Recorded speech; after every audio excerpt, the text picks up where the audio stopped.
গোপনে পারমাণবিক বিস্ফোরণ পরীক্ষা চালিয়েছে চীন। পাশাপাশি অত্যন্ত উচ্চ ক্ষমতার নতুন পারমাণবিক পরীক্ষার প্রস্তুতি নিচ্ছে দেশটি।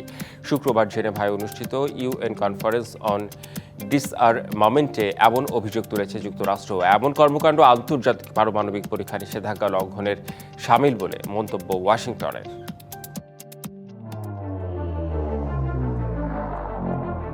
যুক্তরাষ্ট্র ও রাশিয়ার মধ্যে শেষ কার্যকর পারমাণবিক অস্ত্র নিয়ন্ত্রণ চুক্তি নিউ স্টার্টের মেয়াদ শেষ হয় বৃহস্পতিবার। এর একদিন পর চীনের বিরুদ্ধে গোপন পারমাণবিক পরীক্ষা চালানোর অভিযোগ আনল যুক্তরাষ্ট্র। জেনেভায় অনুষ্ঠিত বৈশ্বিক নিরস্ত্রীকরণ সম্মেলনে যুক্তরাষ্ট্রের অস্ত্র নিয়ন্ত্রণ ও আন্তর্জাতিক নিরাপত্তা বিষয়ক সেক্রেটারি থমাস ডিনানো এই অভিযোগ করেন। যুক্তরাষ্ট্রের কাছে তথ্য রয়েছে চীন কয়েকটি পারমাণবিক বিস্ফোরণ পরীক্ষা চালিয়েছে, যার মধ্যে 2020 সালের 22 জুন একটি।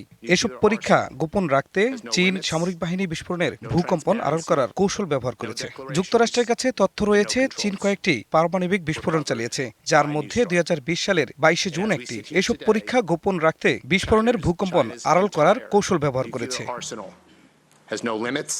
তবে যুক্তরাষ্ট্রের এই অভিযোগ সরাসরি নাকচ করেছে চীন। ওয়াশিংটনে অবস্থিত চীনা দূতাবাসের মুখপাত্র লিও পেং ইউ জানান, চীন নো ফার্স্ট ইউজ নীতি অনুসরণ করে এবং কেবল আত্মরক্ষামূলক পারমাণবিক কৌশলেই বিশ্বাসী।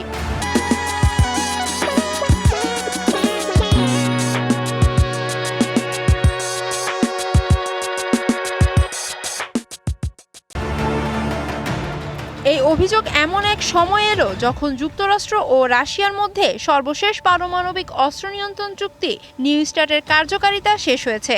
রাশিয়া ও চীনের সঙ্গে ত্রিপক্ষীয় আলোচনার আহ্বান জানিয়ে যুক্তরাষ্ট্র একটি নতুন পরিকল্পনা উপস্থাপন করেছে। তবে চীন ইতোমধ্যে জানিয়েছে এই পর্যায়ে তারা নিরস্ত্রীকরণ আলোচনায় যোগ দেবে না। Humaira Ira, DBC news desk.